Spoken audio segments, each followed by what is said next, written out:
Okay, so joining us today, we are very excited to have Sara Kear, who's Chief Marketing Officer at Condado Tacos, on the menu mix. Sarah, welcome to the show. Thank you. I'm excited to be here. Us too, look, we've got so much we want to talk to you about today, including how you've managed to deal with very rapid growth at Condado's recently, very exciting rebrand that you've got going on right now. We'll definitely also want to get your take on how you plan on handling some of the tariffs that's impacting the spirits industry in particular right now. But first, we wanted to start with a topic that apparently has been a little controversial within Condado's leadership, which is burritos. So Matt, take us away. Yeah, that's right. Thanks, George. And yeah, Sarah, great to have you on the show. When we were talking a couple of weeks ago, we were talking about burritos and how this is, I think, many years in the making. You mentioned always been very controversial in exec meetings. Should you, shouldn't you? And ultimately, pretty recently, you decided to pull the trigger. Took a long time to develop the perfect burrito for Condado. So could you walk us through what specifically changed internally that led to this decision, given the strong no burrito sentiment that was at Condado's in the past? Yeah, absolutely. And it's kind of funny. It's one of those probably somewhat silly internal things that it really was like a mantra. And I joked with you, Matt, when we were speaking last week that when I joined Condado in 21, they were like, this was before we had really entered and scaled up, but there were like old passwords that were like no burritos exclamation point. And I thought that was so funny as like an outsider coming in because I'm like, what's the deal with the hatred towards burritos? That's so, it's such a funny thing, right? And I didn't really understand it, but it was just this, it was kind of like one of those sacred cows where we just had this internal dialogue that we said we weren't going to ever do it. We were like solidly in the taco camp, right? Condado tacos. And really what changed and what led to ultimately what has been our most successful LTO launch ever was listening to our guests.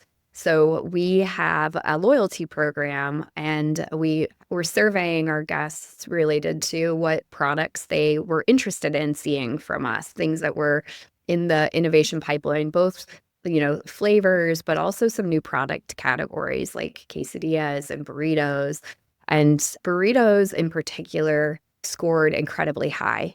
I think it was like something like 96% of the guests who took the survey were very interested and said they would purchase burritos from Condado. And people even wrote in to us after the survey just talking about how much they wanted burritos from Condado because our list of ingredients would make such a fantastic burrito. And so that was kind of the genesis to opening up the conversation. It was this category that we said that we would never do, but really like why? Like why did we not want to do this? What was the resistance? The very much internal resistance to doing that. And when we broke it down and when there was data supporting that like this was really what our guests want from us, they want this, right? It really opened up the conversation. It was no longer subjective. It became substantially more objective, and it was just much easier to build a business case for the work that would go into how we could do this. Because launching a new product line, Condado had never really launched a new product line before, so that was part of this too. And burritos seem simple, but we are very proud of the quality of our products, and we really wanted to remain true to ourselves with this. And so we wanted to evolve into this category without selling out. And we knew it had to be great. We couldn't just kind of launch burritos. If we were gonna do it, it had to be really fantastic. And everything from like the quality of the wrap and the consistency of what you get and how do we make it uniquely Condado, right? Something that we always ask ourselves. So it was actually like a 12-month testing period before we rolled them out, and they just rolled out in January of 2025. That's awesome. Love that. Just really jumping in with both feet. That makes a lot of sense. And listening to your guests, obviously, us at Young Pingo are a very big fan of that. But love how you, instead of, basing it off of maybe experiences, it was more of like a market research pulse that you did to understand, okay, what things do our guests want that could drive the brand forward? That's really cool. But you spoke about this 12-month long testing process, which seems pretty crazy. That's a long time. It's pretty So long. could you walk us through that testing process with the data and testing to now really strong sales performer, right? Yeah, so Burritos has already grown to 6% of our product mix in just the few months that it's been alive. And we've already sold, coming up on $2 million of burritos. So it really has been like pretty incredible from a performance standpoint. So where we landed, because some of Condado's brand attributes that we hold near and dear to our hearts are creativity, craveability, and customization. And where we landed kind of the first iteration of burrito testing, because it was so new to us, we came out with 6 burrito suggestions, which were essentially features. And they had what we call like a queso pocket. So Condado, one of the products that we are most proud of are double-decker tacos, because they are very craveable and unique. And they have a crunchy corn tortilla and queso, and then a soft flour shell that kind of wrap it all together. So you get that crunch, but you get the queso, and then it's filled with like, really good, high quality, but very craveable ingredients and somewhat indulgent. So we wanted to figure out like, what is the Condado take on a burrito? And where our culinary team landed was that we would create a double-decker burrito. So we have a flour shell that is then smeared with our homemade queso, which is one of my favorite things that we have. It's fantastic. So with our homemade queso, sometimes with refried beans, and then a second shell, then filled with like all of the good quality ingredients, the proteins, the toppings, the sauces, etc., rolled out. And then when you bite into it, you get this really fantastic like kind of pop of queso and like that ooey gooey. So that was the first take, were these featured burritos that all had this queso pocket. And it went over really well. They were very well received. We tested them in 4 markets. But what we heard, like the feedback that we heard from our guests, was that like it was missing the customization element. They wanted to be able to customize these, which we did not make easy to do, because we purposefully were trying to give our team reps of like how to build the perfect burrito. And here is the perfect burrito. And we knew that build your own would be a whole nother complex, because you might add 3 cheeses and you might add double protein, and like just they're if you customize, you're kind of opening the door, right, to change. But that was what our guests wanted from us. That was like the feedback, was that like, these are great, we love these, we want to build our own. So that was what took another 6 months, to be honest, of like figuring that out, testing that, and then getting ready to really roll it out across all of our 52 locations with the build your own component. It's amazing achievement and process you've gone through. I think one of the things, as I reflect on you telling the story, is sometimes the best things come from where you think there's no way forward, where you think there are red lines and sacred cows. But by having that, it's actually meant that the decisions you've made have been so authentic and so true to the business and to your customers that maybe if you didn't have those constraints, it wouldn't have come out in quite the same way. So this kind of like creativity that's come out of those difficulties. And look, we know with customization brings complexity.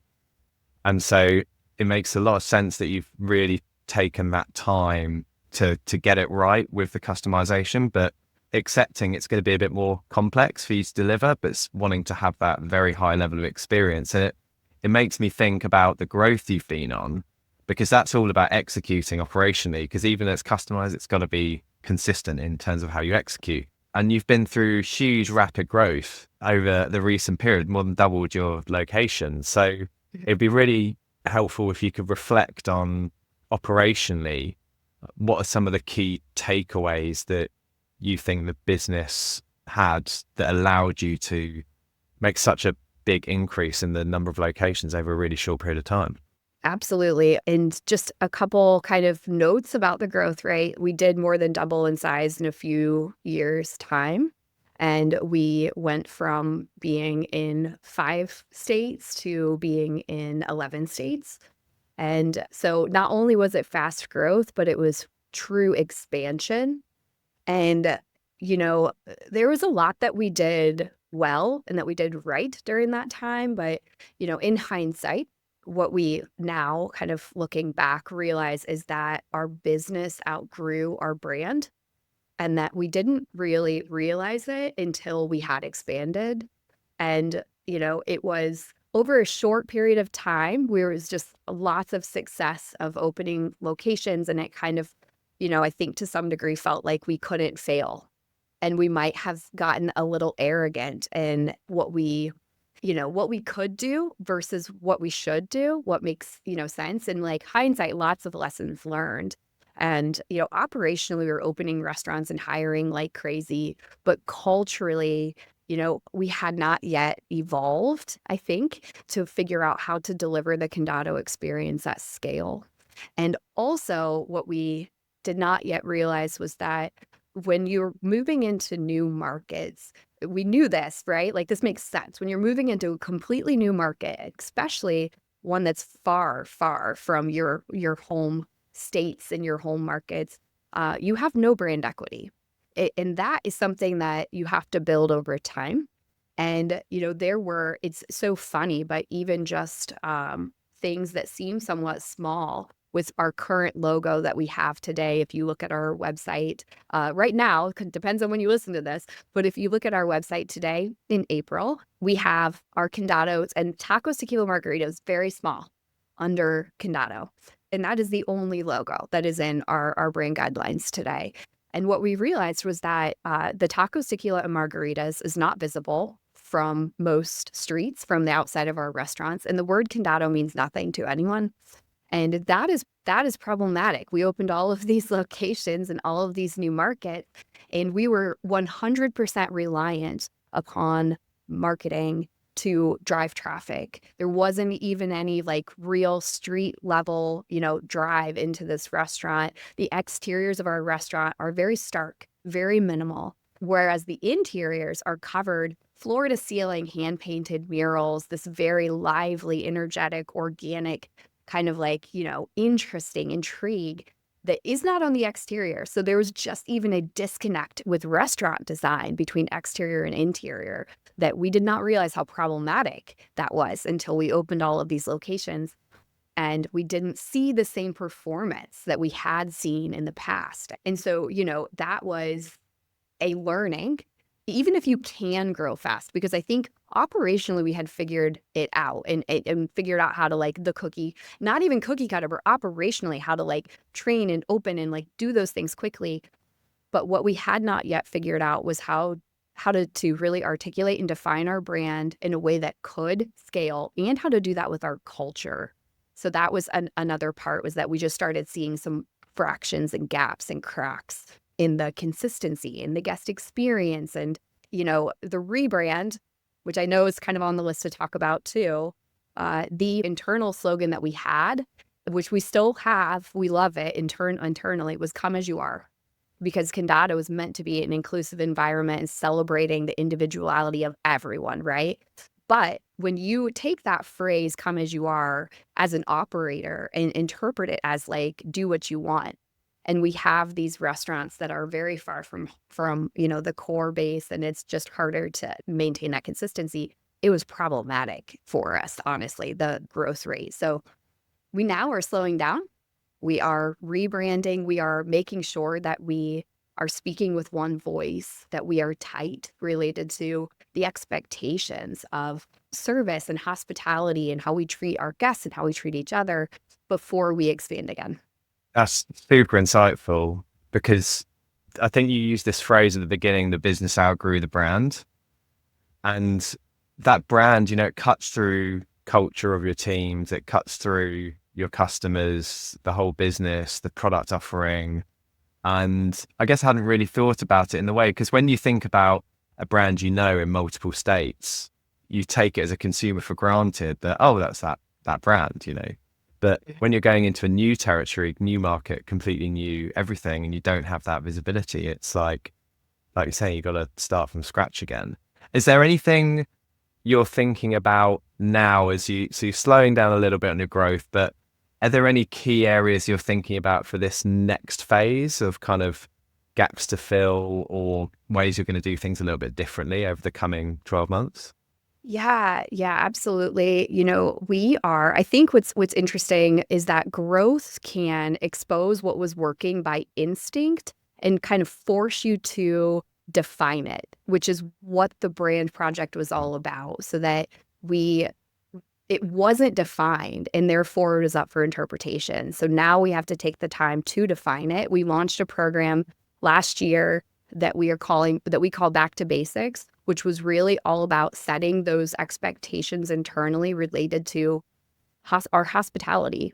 Condado says, like, we are full service and we want the interactions with our guests to be enjoyable. And so really just setting kind of guidelines while we still want everyone to be themselves. Condado, we don't have uniforms. It's very like, again, come as you are. But there still needs to be an expectation set for when a person walks in, they should be greeted immediately. They should not have to like wait to be acknowledged. Like just even simple, small things, the expectation around quality of food and giving people the autonomy of like, if we're cooking our chips fresh every day.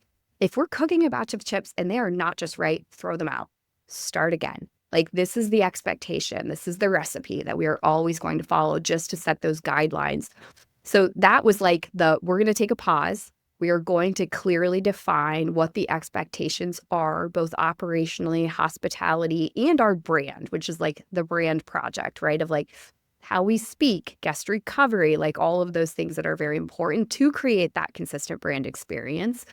And then we're going to work on infill because we've now spread ourselves very thin. We're in a lot of new markets and we need, it's easier to market restaurants when you have a few in a market versus one. So we're going to really be focused on just building out where we are so that we can continue reaching our guests that within the markets that we have already entered. That's really smart. And I love this back to basics programming as well, because especially when you grow really rapidly, operationally, sometimes you take it for granted that, everyone's going to follow the same service standards, but often that's not the case. And, we see one of the biggest issues across growing brands is this issue of consistency, making sure that if you go to Condado's in one city versus another city, you're going to get the exact same experience. So that's really cool. And it seems like this was almost the kind of the beginning. You wanted to operationally almost rebrand internally before I love rebranding that. externally. So now that it feels like this internal rebrand is seeing some success, how could people in the next, in the coming months and years see that translate to the external rebrand that we should be seeing? Yeah, and I am going to use that, Matt. We have not thought of it that way, but that's actually really true that like the back to basics was our internal rebrand. And I love that expression. So that's great. So, I'd say that externally, what you can come to expect to see soon, which we're very excited about, is a new expression of come as you are, a new expression of who Condado is.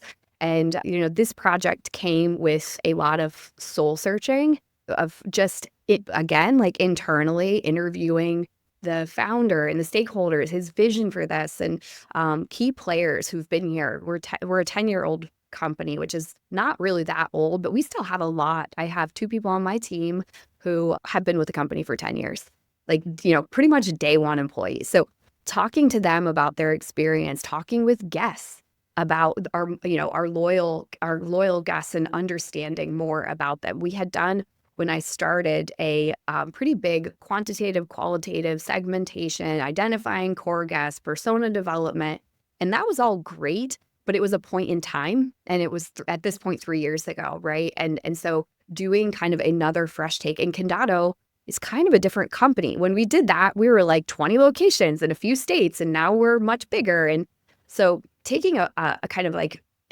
and not, this was actually also something that was really interesting, was that I stopped trying to think of these interactions with guests as like a point in time, as like, I check in once a year, we check in once a year. How's it going? Good. What can we do better? Cool. And thinking of it more as a conversation. So opening up dialogue. And one way that we've done this is like monthly to bi-monthly focus groups with different guests, so that it is truly like we are always listening. Like that is one big takeaway through this too, is that like, listen to your guests. They have like, they are the ones experiencing you, right?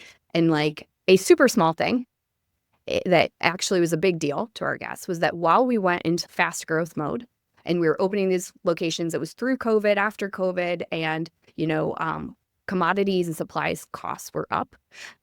We took some efforts to make sure that we were opening as efficiently as possible. And one thing that we changed out, which I don't even like, we now looking back, I was like, how do we get there? But we switched our dining room chairs to metal chairs. Like we used to have wooden chairs, we used to have cushions, and now they were like these small metal chairs that were like, they looked cool, they were modern, but they were cheap. And when we started talking to our guests again, they're like, your chairs suck. Like they make us not want to sit there and enjoy because it's so uncomfortable.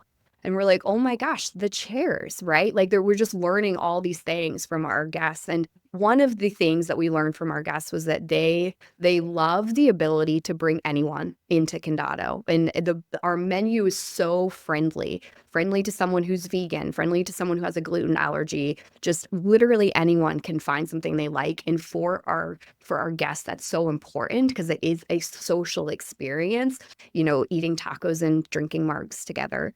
And so that element of really being able to like bring anyone to the table was really important to them. And also they get to try new things. So our guests tend to be a bit more experiential. Experimentation is important to them. We say that they are creatives who are not necessarily artists, right? But like they like the murals on the wall. They like that there's this like edginess and this like, it's different, it's unusual. And that is something that is truly at the heart of Condado, is how unusual and different of a dining experience it is. We're serving tacos and tequila, but we are not traditional Mexican. We're full service, but we can be so freaking fast. So it is this very like almost juxtaposition. And so that is what we are putting words and color and personality to. And we're going to be right now, our color palette is six primary colors, and then our catering has 3 additional colors. We are with so many colors, it's actually a problem. Because again, something that's ownable, that is not ownable. It's like the rainbow. So toning it down, again, like the less is more. So it will be a more succinct, what hopefully is the goal is that it rings so true to our Condado loyalists, but it also is intriguing. And, the new people get it and love it instantly too. So I don't want to give away too much, but we will be fully rolling out our rebrand in July, August is what we're slated for. Oh, exciting time. And I love this story as well because, we talked about the internal rebrand and the soul searching, but then you're putting out a new brand out there, but it's very collaborative with those customers. And that's the customers that have been with you for a really long time, but also the new ones that are coming in as well. So it's really feels like an evolution that's going to bring you to this point where it's a milestone and it's something new and fresh and different, but also you've got all of the history and heritage of the brand there as well. And one of the things you mentioned earlier was the words beneath the brand's name, the tacos and margaritas. So that being in small text. And it's a nice lead into the other part of the conversation we wanted to have, which is around margaritas and the tariffs that are coming in. Because obviously a lot of brands right now are having to deal with their supply chain. It all being, as we're recording this, it's, I would say, up in the air as to how tariffs is going to shake out. But it seems like we're going to go through a period where certain product categories, at least, will experience an increase in costs to you as the brand.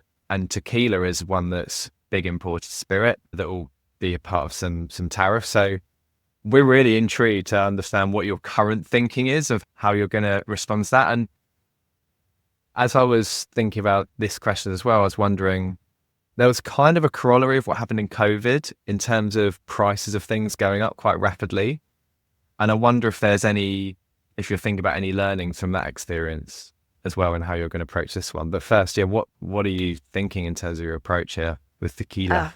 Yes. So, I mean, you said it, like tequila is core to our brand. It's literally in our name. And so with the tariff information started coming down and it was becoming more and more clear that this is something that not if, but when and how, like what exactly would this look like? We were working very quickly and strategically, and risk mitigation is really the way that we're kind of like trying to approach this. And where we landed, because the one thing we've learned from our guests related to our beverage offering is that affordability and value is very important to our guests. And we absolutely do adhere to the barbell to make sure that we are reaching a variety of guests, both the guests that want a more affordable, house margarita, but also if someone wants a top shelf cocktail, a tequila cocktail. But ultimately where we landed with risk mitigation related to the tequila tariffs is that optimizing the mix and not just the price. So the overall recipe cost of our beverage is what's going to work best for us and our guests. We identified that there's some opportunity on our tequila mix side for us to make improvements, to be honest. Like there are better mixes that would be more affordable for us and also allow us to keep our margarita prices where they are versus passing that cost on to the guest or eroding our efficiency and sustainability as a company. We want to be able to have our guests get a second margarita or a pitcher of margaritas without feeling guilty about their total tab at the end of the day. And it's, for us, value, it's like all about the value of the whole experience. So that is one thing. We have a fantastic culinary team that have been working tirelessly. I mean, actually, those guys, like, we have an innovation kitchen. I feel like they live there, but like just working on exciting new recipes for margaritas so that we are actually not just launching, and we're not launching yet, but we're testing a new mix, but we're also testing 5 new margarita flavors that are like super exciting. Dragon fruit, habanero, prickly pear and lavender, blood orange and ginger, jalapeno, like these really cool combinations of margaritas. So, we're leaning into our brand and personality while still optimizing the recipe cost and the overall cost to deal with the, kind of looming tequila tariffs. That's a really good approach because, I mean, the tequila, whether it's tariffed or not, is something that is just going to happen to everyone. So what is within your control? It seems like you're taking a really methodical approach to that. Those flavors sound really good as well, by the way. They're I'm amazing. excited to get in there and try them. But also, I mean, with margaritas specifically and tequila, I should say, there is no real substitute there. I'm talking to a couple brands right now about their cocktail program. People are worried about tequila, but tequila lovers are going to continue to order tequila. So what can you do that's within your control to kind of keep the prices close to what they're used to? Other categories like whiskey, maybe not so much. There might be some substitution going on. If you look at, bourbon versus Scotch or Irish whiskey, there's a whole dynamic that could happen there. But yeah, really, really love your approach. Well, I feel like we could dive into this for quite a long time, but we're running on time. So Sara, thank you so much for coming onto the Menu Mix. It's been absolutely awesome diving into Condado and all the exciting things going on your end. For everyone listening, this has been Sara Kear, Chief Marketing Officer at Condado Tacos, Tequila, and Margaritas. If you want to learn more about Sara or follow her, you could find her on LinkedIn, and we're going to post links to all of the Condado socials below in the description. Sara, thank you so much for joining us. Thank you. This was fun.